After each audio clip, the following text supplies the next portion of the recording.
Hello viewers, welcome to the new session on stereochemistry of organic compounds. Today's session has been planned as follows. First we will review what we discussed in our previous session, then we will discuss classification of stereoisomerism. We will take up configuration and conformation because stereoisomerism is two types, configurational isomerism and conformational isomerism. Then we will take up one type of configurational isomerism, that is geometrical isomerism, in detail. We will discuss the nomenclature that is used for geometrical isomers, and then we will discuss the methods which are used for determining the configuration of geometrical isomers, and finally we will summarize today's work.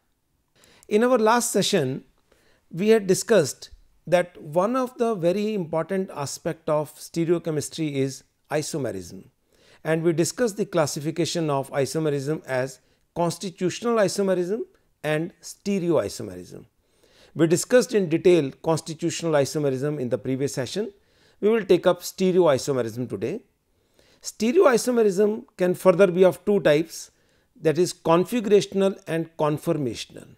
And at this stage I would like to discuss what do you mean by configuration and conformation. As we discussed that our molecules are three-dimensional in nature and these atoms, they are attached to each other. When these atoms occupy a particular position in space, we call that as a configuration for that particular molecule. Means we can define like this: configuration is the particular arrangement of atoms in space which characterizes a particular isomer. And conformations are defined as the different arrangement of atoms which a molecule can acquire by rotation across single bond. Such as in this model we see that these are the two carbon atoms which have three different groups each and they are attached by single bond.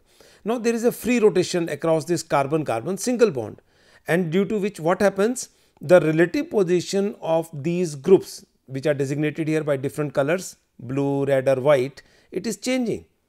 And these are different relative arrangements which molecule acquire by rotation of any angle is called conformation. So a molecule can have infinite number of conformations, whereas configurations are fixed, because configuration is due to the specific attachment of atoms and their orientation in space.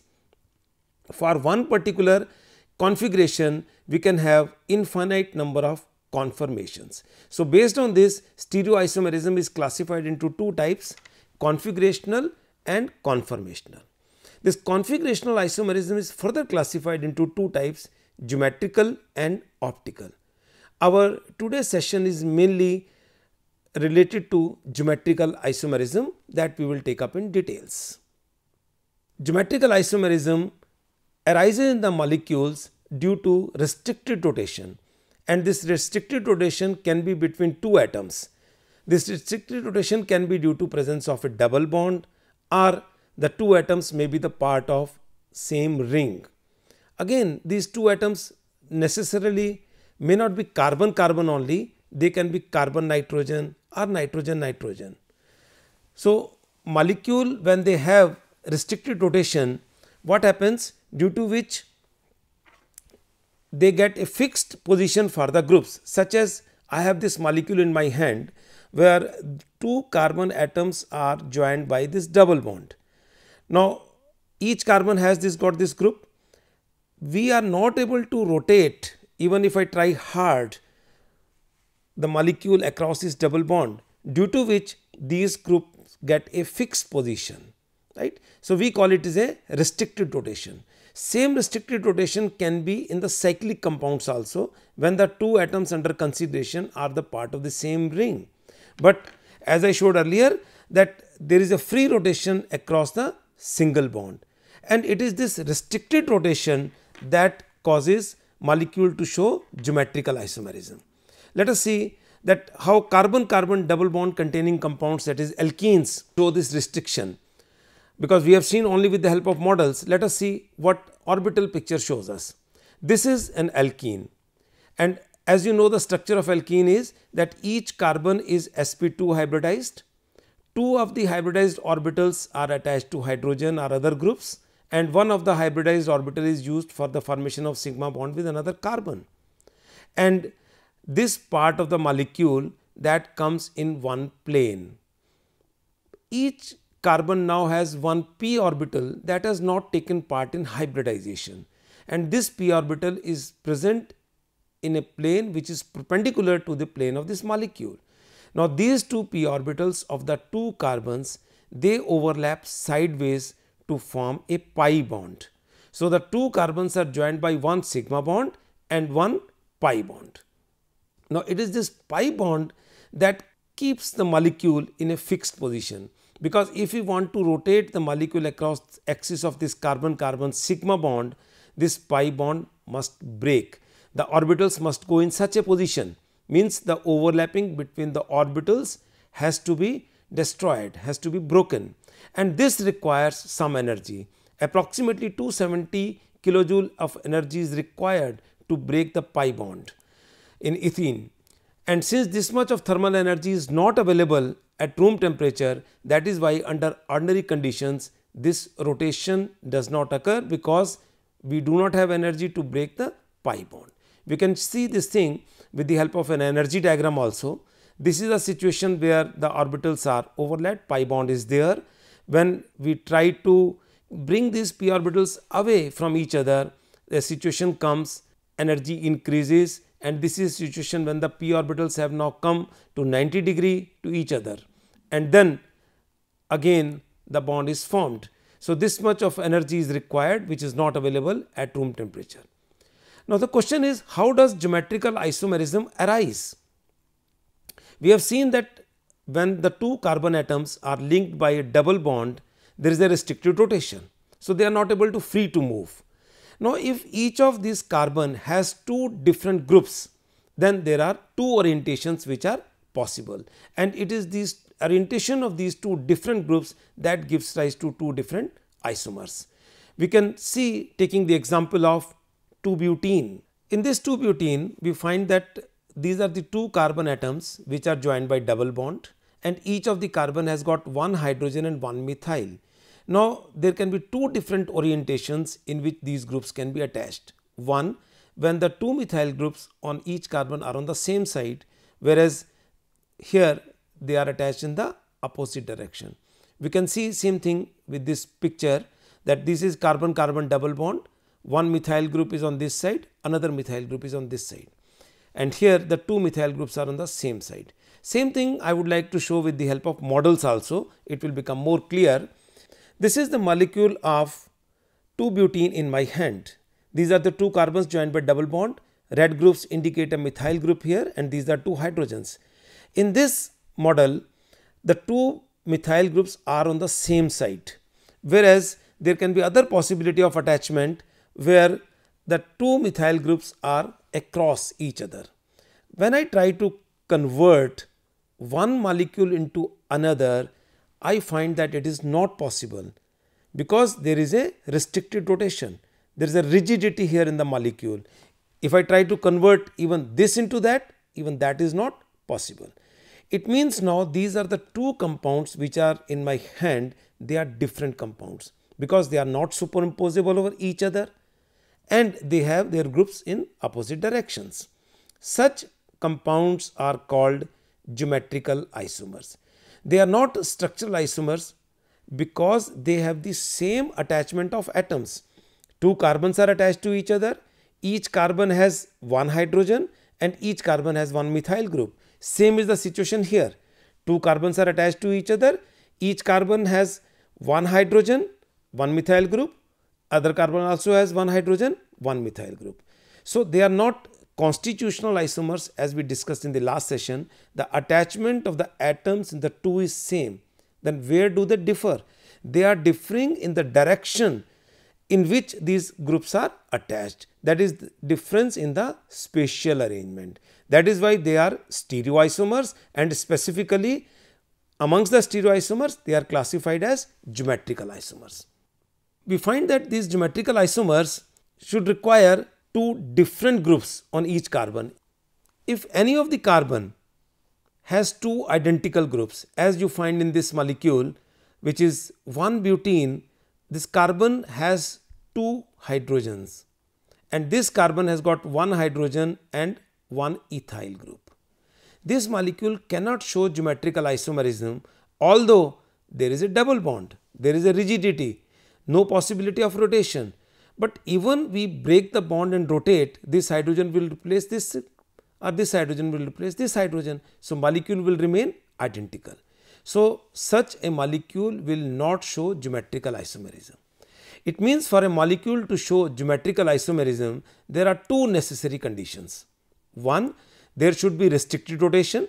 As we discussed earlier, this can be due to presence of double bond, or the two atoms are part of the ring, and each of the two atoms under consideration should have two different groups attached to it. Now, when we have such a molecule, this is another view of 2-butene.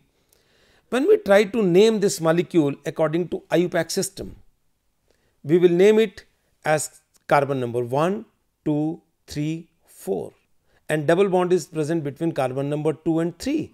So, name for this compound is 2-butene.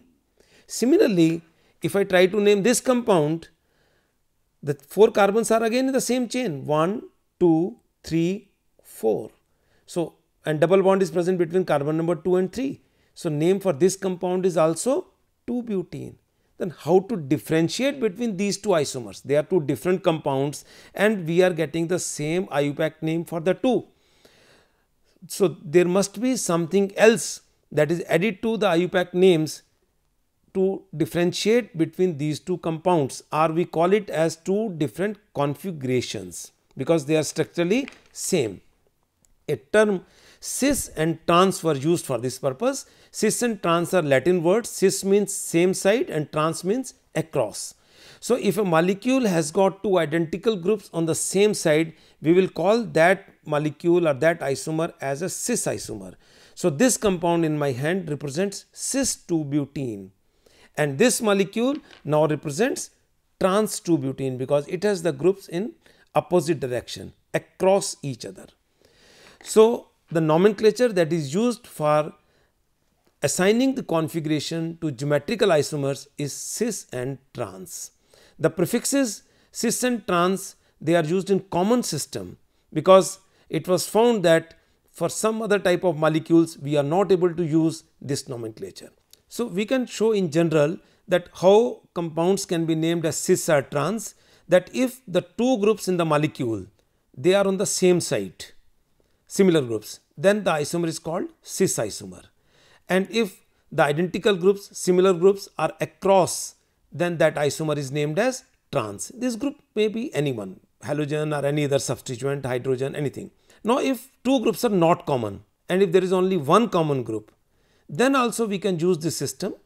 We will look for the common group only, such as in this compound, it is 2,3-dichloropentene. The two groups can be chloro groups can be on the same side, or two chloro groups can be across. So, we will accordingly name the compound as cis or trans. The problem comes in molecules where there is no common group, such as in this molecule. In this molecule, although each carbon has two different groups, so geometrical isomerism will definitely exist, but we cannot use the system of cis and trans for naming these compounds because we do not find any common group. For naming such compound, a new system has been generated by IUPAC system, and we call it as EZ nomenclature. So, wherever the simple convention of denoting the geometrical isomerism by cis and trans cannot be used, then this EZ system is used, which we will discuss in our next session. Now, geometrical isomerism, as I said earlier, that not necessarily exist with the compound containing carbon-carbon double bond.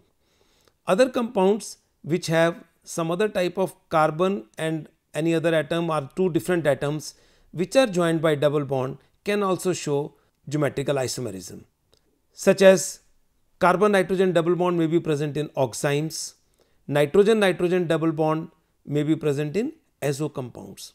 Oximes and azo compounds can also show geometrical isomerism. Let us see with the help of some examples. This is an aldoxime because this is an oxime obtained from an aldehyde, right.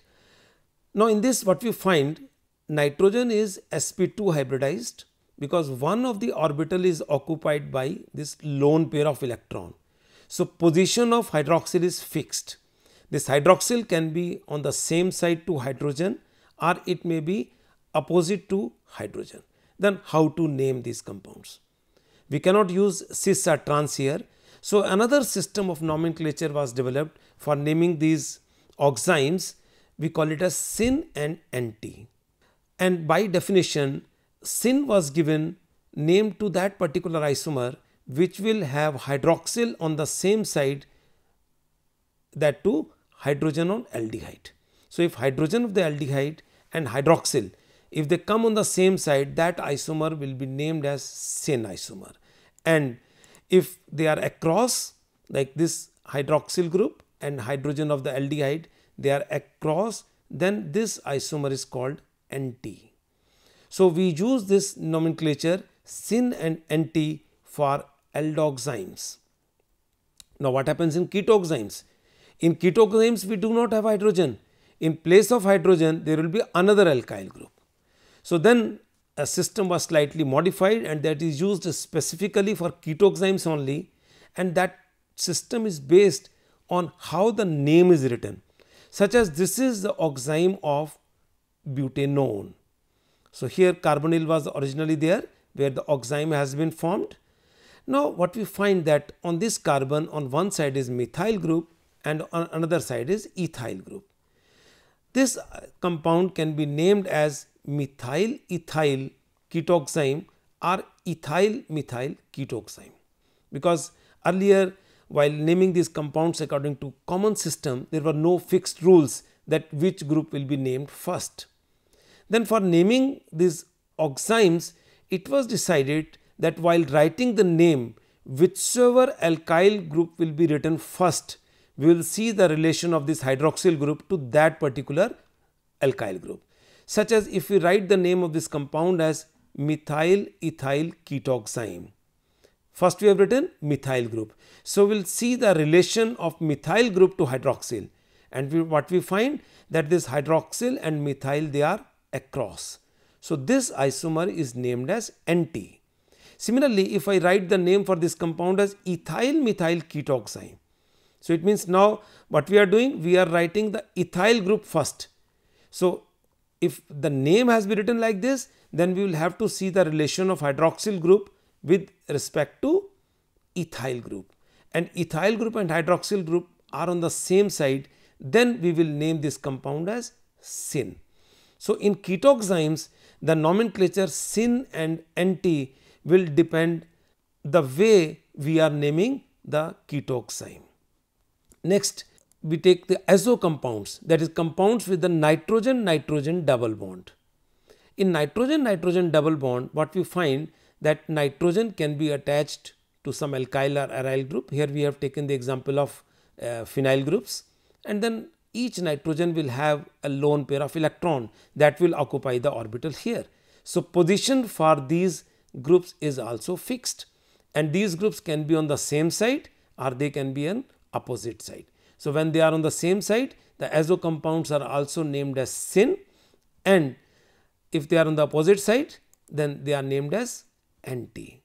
Now, in azo compounds again, it is not necessary that two nitrogens will have the same group. There can be methyl phenyl or there may be two different groups, but whatsoever group is there, it is only one group present on nitrogen and another position is occupied by lone pair of electron. So, we will see the relative position of these groups. If the two groups are across, that azo compound will be named as anti. If the two groups are on the same side, then that azo compound will be named as syn. Geometrical isomerism can also be shown by cyclic compounds, as we discussed earlier, that in cyclic compounds also there is a restricted rotation due to the presence of ring. We can consider any two atoms. Let us say I am considering these two atoms in a ring compound which are having one green groups with each other. I try to rotate. It is not possible to rotate, although slightly these models are flexible, the position is changing, but we are not able to interconvert, we are not able to change the position of the two atoms, and this is possible only if we break any of these bond of the ring. It means due to the presence of this ring, again there is restricted rotation, and for showing geometrical isomerism, that is one requirement. Molecule should be rigid, should show restriction rotation. Then second is that each of the two atoms which we considered earlier should have two different groups. Now here these are not sp2 hybridized carbon atoms, they are sp3 hybridized, but they are having only two remaining groups with them, because two of the bonds are used up for formation of ring. And now if these two groups are different, again these compounds can show geometrical isomerism. Let us see with the help of some examples. This is a 3-membered cyclic structure, that is a cyclopropane, and this particular compound that is here is 1,2-dichlorocyclopropane. Now these two chlorine atoms, they may be on the same side of this 3-membered cyclic structure, and they may be across, one is above and other is below the plane of this 3-carbon structure. So when they are on the same side of the plane of the molecule, that is cis isomer. So this isomer is cis 1,2-dichlorocyclopropane, and this isomer is trans 1,2-dichlorocyclopropane. Isomerism can be shown by cyclic compounds having any type of cyclic ring. It may be 4-membered, 5-membered. Let us have an example of 5-membered compound. This is cyclopentane derivative having two bromine atoms. We can see with the help of this model picture also. The two bromine atoms are on the same side of this plane. So this is named as a cis isomer. So this is cis 1,2-dibromocyclopentane. And when the two bromine atoms are in the opposite direction of the plane, that is one is above the plane, other is below the plane, this isomer is named as trans 1,2-dibromocyclopentane. Even 6-membered cyclic compounds can also show geometrical isomerism, such as here we have 1,4-dimethyl-cyclohexane. I would like to add one thing here, that it is not necessary the two carbon atoms under consideration should be at particular position. They can be at any position of the ring. That is why we have taken different example. In cyclopentane we have taken 1, 2. In cyclohexane this is 1, 4.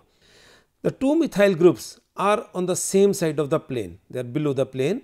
This isomer is cis, and when they are across, one is above the plane, other is below the plane, this is trans.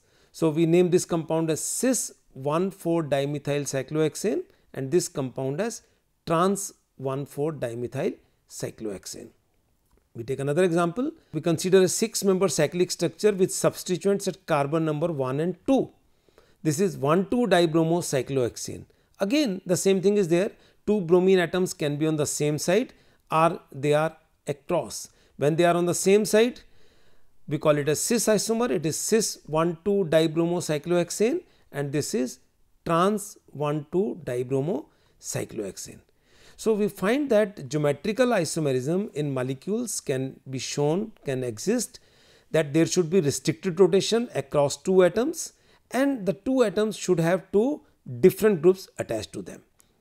Till now we discussed that what type of compounds can show geometrical isomers and then how these isomers are named, that is nomenclature for the configuration. Now let us briefly discuss that how the configurations for these isomers can be determined. Means suppose we have a particular isomer of a compound and we want to determine whether it is a cis isomer or it is a trans isomer, how to determine it. There are various methods which are used for this thing. They may be based on their chemical properties, physical properties, or on the basis of different spectroscopic methods which we are using these days. Some common physical properties or chemical properties which are used for determination of configuration are dipole moment, melting point and boiling point, and density. Chemical properties will depend upon the functional group present in that compound, such as if we have two isomers of a dicarboxylic acid, we can take the formation of anhydride as a property that will decide whether the given isomer is cis or trans. But there are many other chemical properties which are used for this purpose. Dipole moment is one property that gives quite convincing proof for a particular configuration, because dipole moment is a vectorial sum of all the individual dipoles in a molecule. Here we take an example, say 1,2-dichloroethene. This is a cis isomer, and carbon chlorine bond will have its dipole towards chlorine. The chlorine is delta negatively charged, where carbon is delta positively charged. Similarly, second carbon chlorine bond will have its dipole in this direction, and their vectorial sum will be in this direction. And their vectorial sum for this particular compound comes out to be 1.9 dy.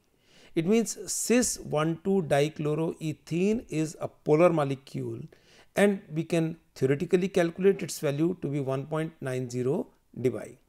Then let us take trans isomer. We find in trans isomer that the individual dipoles for the carbon and chlorine bond are in opposite direction, because this chlorine is in this direction, this chlorine is in this direction, and these dipoles have equal magnitude, opposite direction, so they cancel each other exactly, and net dipole moment for the molecule comes out to be 0, and this is a non-polar molecule. So it means trans 1,2-dichloroethene is a non-polar molecule, and experimentally its dipole moment will come out to be 0. Now suppose I have these two compounds in two different bottles with me, and I want to determine their configuration. I can measure the dipole moment. The compound giving 0 dipole moment is trans isomer, the other is cis isomer. Similarly, we can theoretically calculate the dipole moments for different compounds and then measure them with the help of instruments, and then decide whether the given isomer is cis or trans. This is very widely used technique for determination of configuration of geometrical isomers. Geometrical isomers also show difference in their melting point, boiling point, and density, and there are some common observations which are not true for all the isomers. Generally, it has been observed that trans isomers have higher melting point and density, while the cis isomers, they have lower melting point. Higher melting point is due to better packing. Trans isomers are better packed in the solid state, and that is why they show higher density also. As far as the boiling point is concerned, cis isomers show higher boiling point because of higher intermolecular interaction between the molecules. Similarly, we can take some chemical reactions also which can decide about the configuration of particular isomer. And as I told you, that chemical property we can decide on the basis of functional group that is present in the compound. For example, suppose we have a dicarboxylic acids. We know that acids, they form anhydrides on heating, and if it's a dicarboxylic acids, and if the two carboxyl group of one compound are suitably placed, they can form an intermolecular anhydride or intramolecular anhydride. This malic acid, since two carboxyl groups are on the same side in cis isomer, so they will not form intermolecular anhydride, and they may form intramolecular anhydride because two carboxyl groups are suitably placed, and we get this anhydride that is called malic anhydride. Let's have this trans isomer of this compound that is called fumaric acid, and in this case the two carboxyl groups are placed opposite to each other and they cannot form the anhydride, so there is no reaction on heating. But if we heat to a very high temperature, to such a temperature that when this pi bond breaks, if that temperature is there, then pi bond breaks, this molecule takes a turn and then form again the malic anhydride. So fumaric acid also forms malic anhydride on heating to a higher temperature. Similarly, if you have some other geometrical isomer where these two are different functional groups and they react with a particular reagent or they react with each other in a particular condition, then that may be used for deciding the configuration of that particular isomer. Let us now summarize the today's work. First, we reviewed what we did in the previous session. Then we discussed the classification of stereoisomerism, and then we discussed the difference between configuration and conformation. We came across that what type of compounds can show geometrical isomerism, then how they are named. We discussed the cis and trans nomenclature for alkenes and cyclic geometrical isomers, whereas syn and anti nomenclature that is used for oximes or azo compounds. Then we briefly discussed the methods which are used for determination of configuration of geometrical isomers. In our next session, we will take up the EZ nomenclature for geometrical isomers. Thank you.